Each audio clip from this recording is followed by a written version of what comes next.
Hi guys, gals, mommy pals, and all my friends and folks out there. Welcome back to the Hope Faith Love channel, where today we will be reading 2 chapters of Melody in our fanfic reading. Melody, or Klance Melody, is by pt3 Parker, and you can find them on Wattpad at pt3 Parker. Now, before we get into it, right, also do go to Voltron as well as me, because I am the creator of this video. So all terminal rights go to me, but parts of the rights also do go to Voltron. My goodness, it has been one heck of a week, but we are doing it so far, and that is what is important. Now, also, since I am reading this in lifetime, I do not know of any of the trigger warnings in this video or in this story, other than the fact that they are talking about heavier topics like suicide, depression, and anxiety. So if you want to avoid those topics, please pause this video, leave the video, go to the description, find another video that is more suitable for you. All the TW warnings that are very video specific will be in the description as well. This is your warning, and yeah, let's get into it. Chapter 6. Keith was sitting alone in Lance's hospital room, the Cuban boy asleep next to him. He was conflicted. Should he take Lance's phone and call his family, or should he respect Lance's wishes and not say anything? I mean, what would you do? I'm just gonna put that one out there. What would you do? Put that in the comments down below. No fighting, but I want to see what you would do. I don't know what I'd personally do. Maybe I'll tell you at the end of this. But he was pretty confused, to say the least. Why would Lance not tell him or tell his family that he has depression? Okay, maybe not him or any of his friends, but at least his family. Don't they have a right to know? It doesn't make sense. I mean, to be honest, I'm quite surprised he has depression. He looks so happy and bright. I could never guess, but depression and anxiety only leave very few clues. The few clues that you have to read in the fine lines for. And on the other hand, Keith was thinking about how he knew Lance as well. I mean, the beautiful boy I'd met years ago in Cuba. I wonder if he remembers me. Does he even have a clue of who I am? He has to, right? And if he doesn't, should I tell him? I mean, yes, I should, because of course, he should know that. He has a right to. Or should I? I mean, would that complicate things? Keith was being very indecisive and completely zoning out, ignoring the fact that a nurse had entered the room and was giving Keith a weird look for staring at the wall. He snapped out of it, giving the nurse an uncomfortable smile and quickly averting eye contact. The nurse came over, checked Lance's chart and IVs, and left the room with nothing more than a nod in Keith's direction. I mean, I'd probably be staring at it into, like, nothingness, because you're waiting there, and Lance just went back to sleep, so, you know. Keith has been sitting in Lance's room for almost 2 hours, playing games on his phone, writing new songs, and doing other random things to keep himself occupied. The coffee shop should be closing in around 30 minutes, so Shiro and the gang should be here pretty soon. That's at least our silver lining for now. Keith found himself, though, staring at Lance's lifeless figure for what seemed a moment at the time that night, examining his face yet again in the way that his eyelashes were thick, dark, and so placid pretty.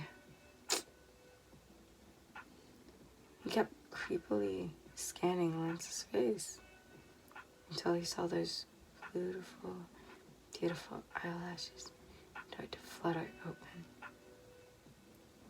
to reveal the magnificent, gorgeous, ocean-colored eyes.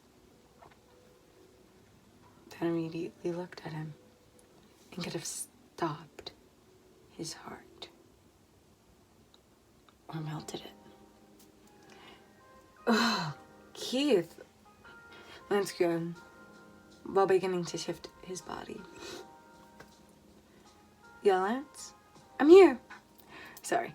Yeah, Lance, I'm here. Right? Here. Keith replied, watching the boy attempt to sit up. Sorry. Oh, God, my head hurts. I'm guessing my meds were off. Lance rubbed his forehead. Goggly opened his eyes a little bit wider. Yeah, they did. The nurse came by not too long ago and said you'd have a headache when you woke up. Well, guess she was right. I'm sorry, Lance. I totally forgot, but do you want anything? Water? Food? No, thanks. I just want to get home, please. My family's, probably gonna worry if I'm not there after the cafe closes. Oh, yes, of course. I'll go talk to the doctor. Shiro and everybody should be here super soon. I'll see if they can release you. Okay, good talk. Keith walked out the door and closed it lightly behind him. As he walked away, he had no idea that Lance was trying to find a way to win his heart all over again, about 10 feet behind him.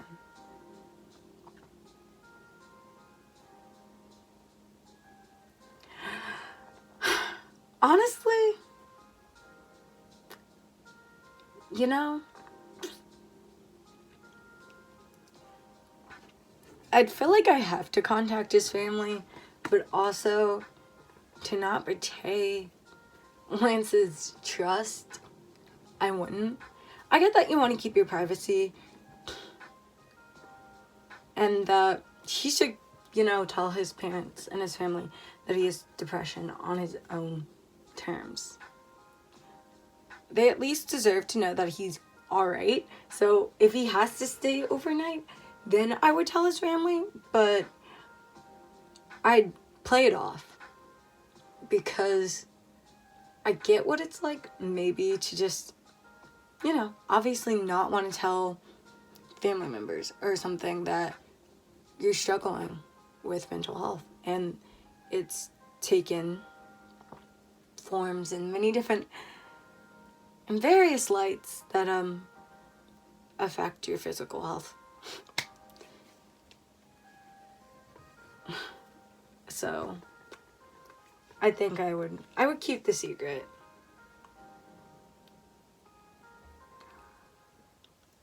Oh no, I was in love with this story. Oh my gosh, what? Okay. Here's a little author's note by E.D.P.D. Parker that I think we need to read. I am more than likely to discontinue the story. I absolutely adore all the positive feedback I've gotten, but I have fallen out of the ball job fandom since the end of the show. Many apologies to all of you guys. I love all of you. DD. Goodbye. Well, there's another part, so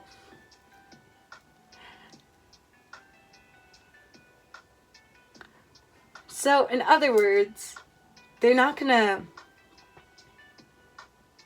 delete it, but they're gonna search for somebody to continue the fic, continue editing it, and / rewrite it. And if somebody wants to, they said feel free to ask. What? Then they said they're feeling like they're gonna resurrect this. This was, I guess, sometime maybe in April, but, wow. Guess that reading, I guess, this reading is done, which is kind of sad. Guess I'm gonna have to, like, go to the library, figure something else out. But, you know. Wow. Yeesh. And right in the middle of the fic, I'm like, ooh.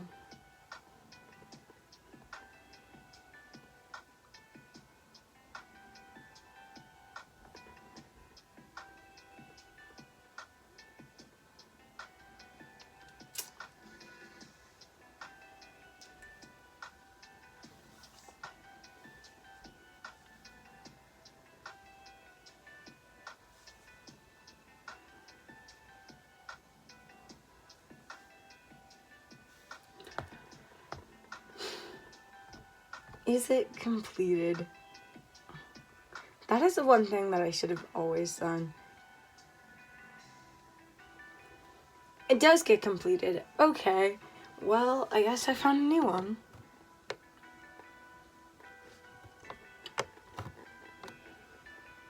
I know this sounds weird, but who wants to make this a come sit with me?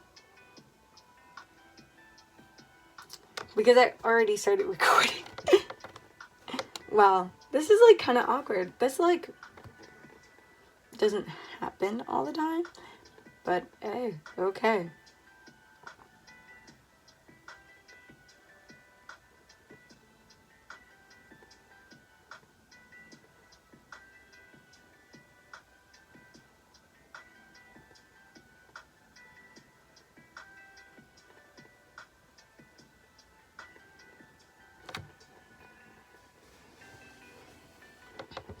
Well then, I'm just gonna figure out what is and what is not gluten-free.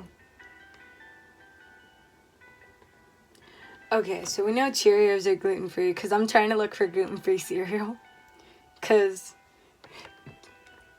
I think I've been gluten intolerant my whole entire life. And until I recently stopped eating, like, bread 24/7, like, until I recently just stopped kind of eating, like, gluten products, unless it was, like, Fridays for pizza or something, I don't think I realized. But here we are. I know I have to try and find something better than Cheerios because they're made in the same facility with Honey Nut Oats. So everybody's like, pfft. But no, Cheerios are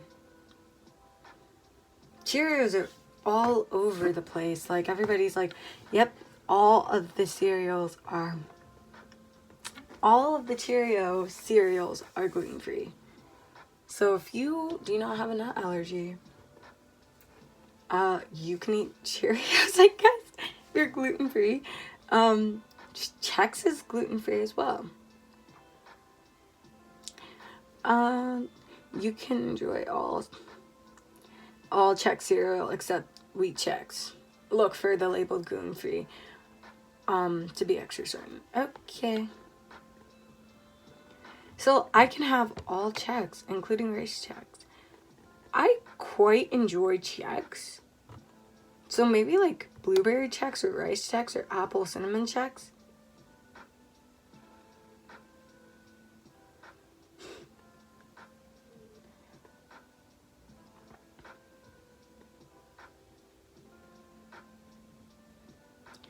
Oh, and so are Rice Krispies.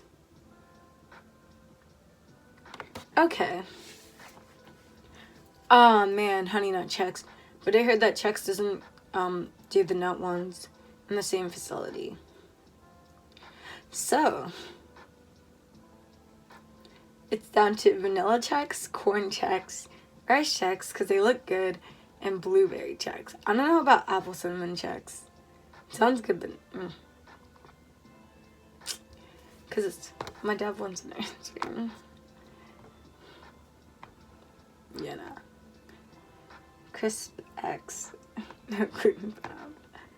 Well. Fruity Pebbles? Fruity Pebbles? What?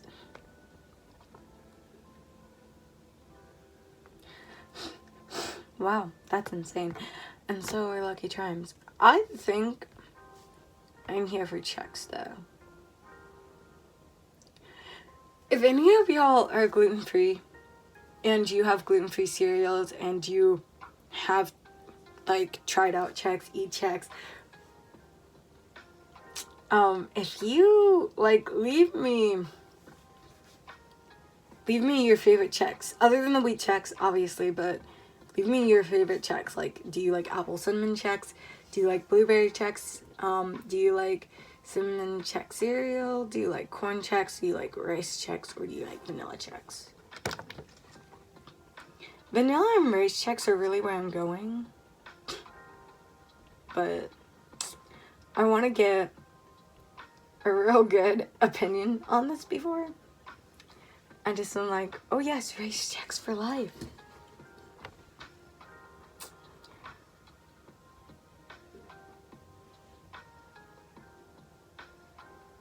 But there we go. Wow, I think I actually kind of figured it out. It's weird, but...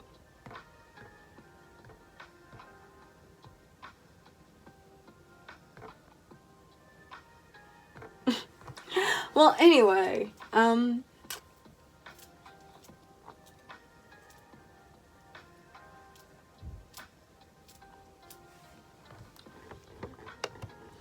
if you're up for a little come sit with me energy,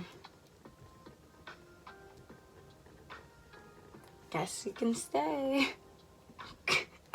I don't know. I don't honestly know what to say. That was kind of surprising because I figured it would be. Oh my gosh, yay, 50. I'm not gonna lie, I honestly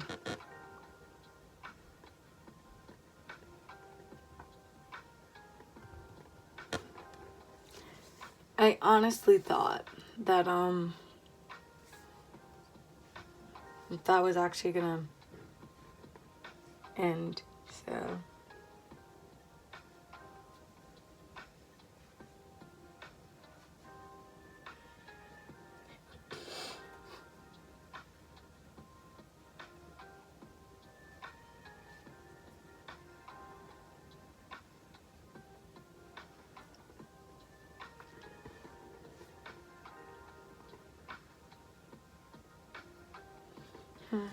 that might be a good idea.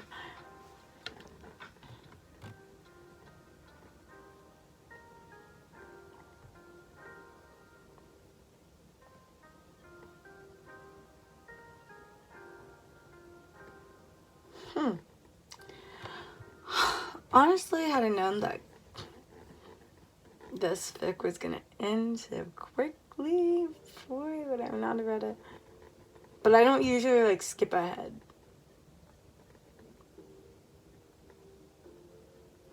It's like, it's a flaw, but it's also like a good thing, because if I don't read ahead, all of my reactions are definitely in the moment.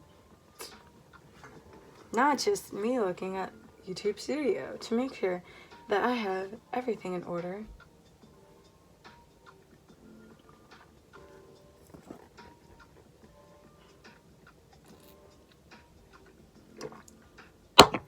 Okay.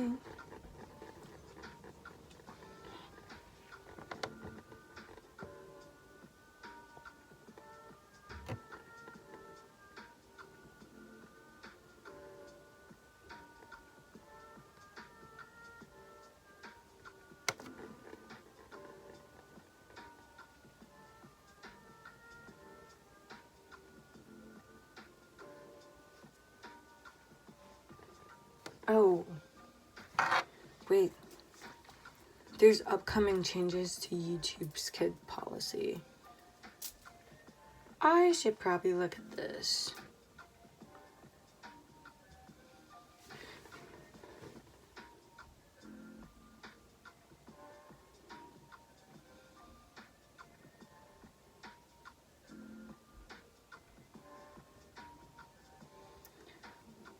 Okay, so kids policy now is saying that they're gonna block external links and descriptions for videos. Here's my thing. A lot of fandom creators make what is basically TV-14 content. So if anybody who's a YouTube exec is currently listening to this, which you may not, or just a YouTube strategist, please,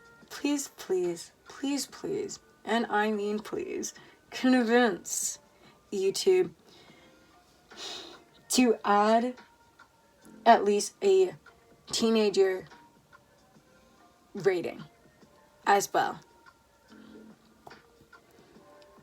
Because it's hard when you make TV-14 content on a platform that's all like, it's all kids or it's all adults. That's not the way that animation works. Even though every animation studio is trying to be like that right now. Not the way it works. You know, the majority of your consumers are teens anyway. They're young adolescents. It's what pisses me off because, you know, maybe I won't name names, but big companies now are like, okay,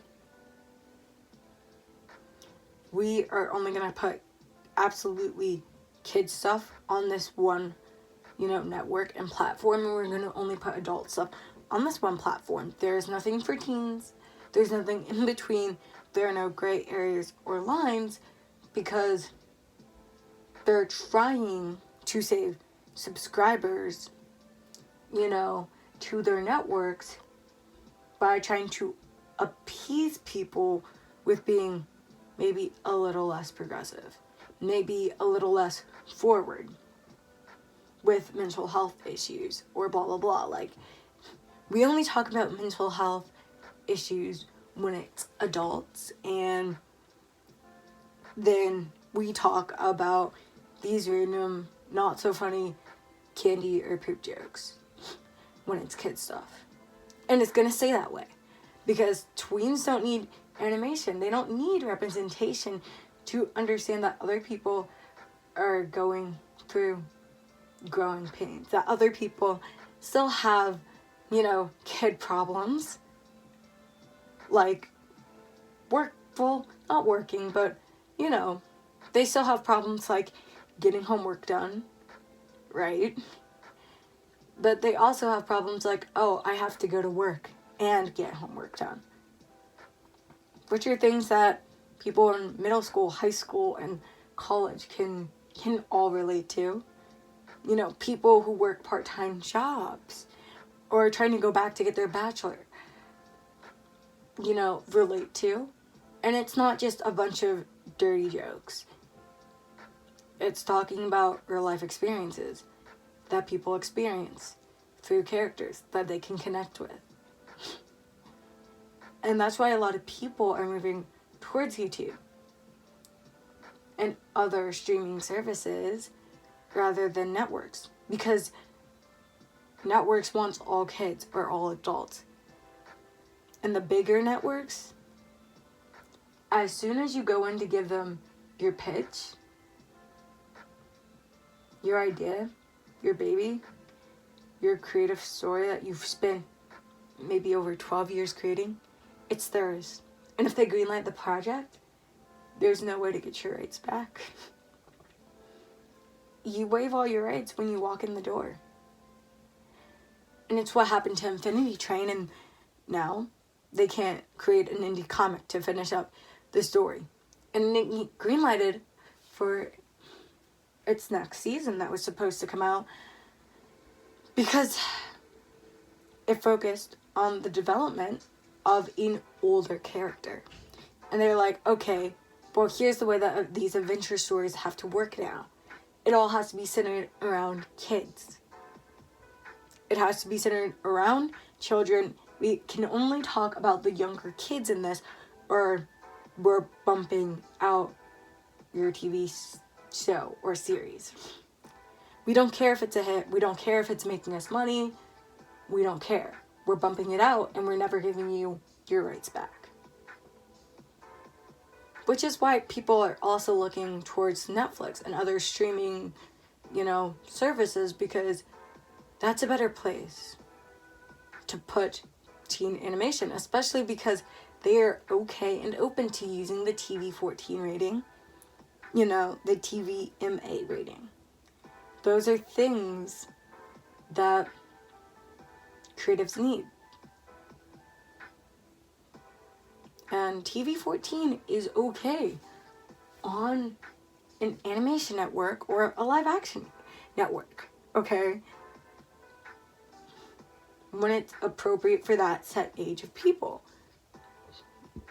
But even the teenager networks are now getting rid of the TV-14. The use of the TV-14 rating.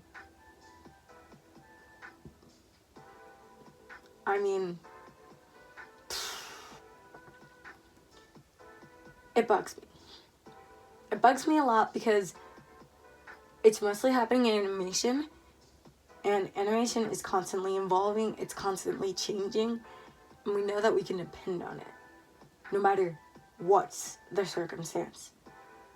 As long as we've got pens and paper, we can have an animated series. As long as we have a functioning camera, we can have an animated series. Despite being in color, despite using all the tech that we've invented throughout the years, as long as you've got pen, paper, and a camera, you have a story. You have an animated story. Live action is not like that.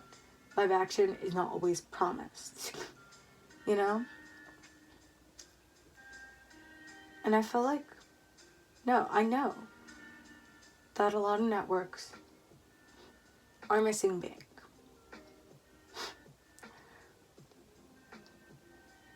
On animation, because they're limiting it so much where it can only be, TV7, TVY7, or it can only be TVMA, and then we're pushing them onto different networks, and we don't want your TV-14 show to air.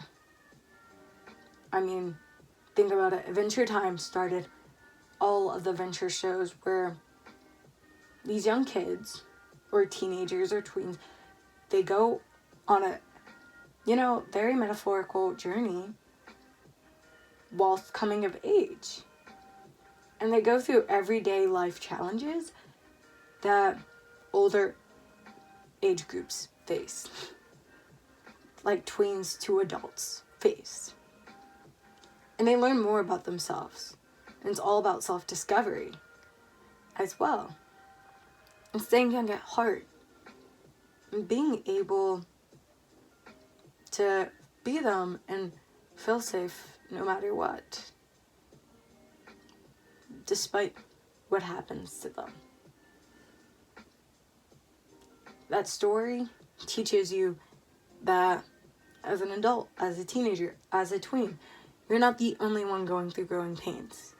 There are other people out there, and if you want help, you just have to reach for it. And it's hard to reach for it. It is. And it's hard also not to expect it at first, for them to reach out to you. But after, you learn that everybody puts up a good face whilst battling anxiety and depression, and that even though some people can tell, not everybody can tell. And that, if you want people to be a little more conscious of your mental health, you're gonna have to say something. And it's learning how to get the guts to do it, because another character in that story had to get the guts to do it. You know? It's being able to learn how to make boundaries in life. And teen animation is very essential in that. Teen stories, tween stories, those are very essential to our society. You know? And animation started out being only for adults. Now it's kind of going to be only for children. And it's okay if a 2-year-old watches an animated story. But it's not okay that a 16-year-old is. Because you're not supposed to. Or, okay, well, haha, it's okay if we watch this one story. You know? That's for adults, that is animated. But animation wholly is still for children. No, animation is for everyone. It is a place for everybody to be represented and for everybody to shine their own light. And things like this, they don't only kill me, but they kill other creators. And this is what's going to lead to everybody flying to work with Netflix and Hulu.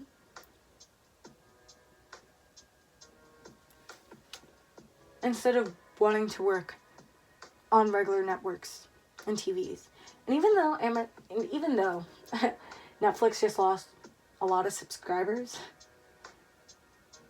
within a year or two, after they found their next big thing, their next animators who quit from bigger corporations because their show got greenlighted and they cut off a season because it didn't fit their theme. It didn't fit their company, even though it was a very good story and made a lot of money even within the first season. Or they get rid of a giant crossover of cartoons all coming together because it's just too progressive or it's too jaunty. That's where all the animators are going to run. That's where all the writers are going to run. And if you watch the industry carefully, you know everybody wanted to run to Marvel from DC. Because who wouldn't with all the layoffs? Who wouldn't with also people getting, docked credits from Warner Brothers as well. But now Marvel has come up with a new way of getting around paying comic book creators their royalties when they turn their stories into live action stories.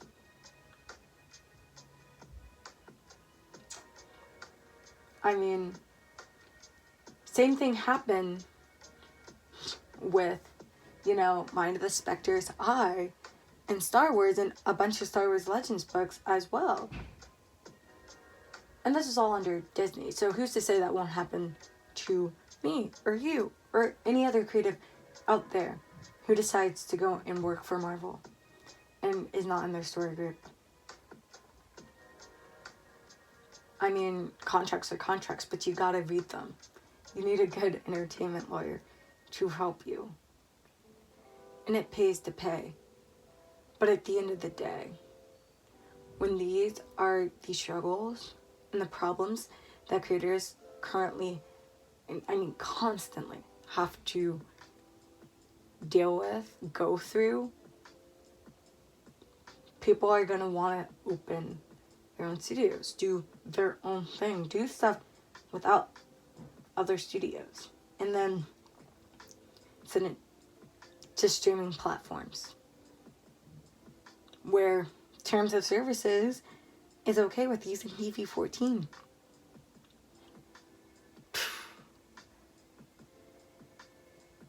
It kills me that this is where we're going, because animation has a bright future. But in order for it to be as bright as possible and to make its lasting, everlasting life impacts, we gotta get rid of the struggles first. We gotta get rid of the struggles first. So, if anybody who works for YouTube is happening to be listening to this, my best bit of advice is to make a TV 14 rating on here.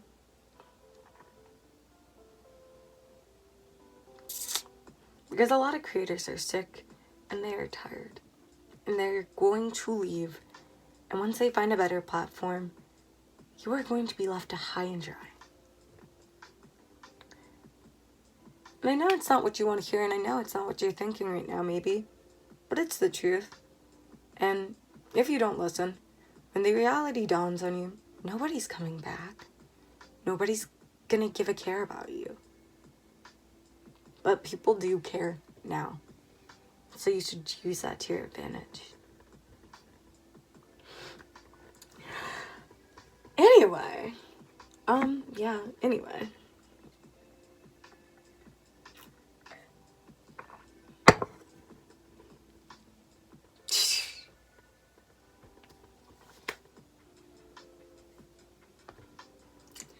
This video is what it is. Just probably something that had to be put out there. And it's unfortunate that this has to be talked about. Because a lot of people, once they turn Chex, forget this stuff. That the real players of the game have to go there. But yeah, I hope you enjoyed the video. And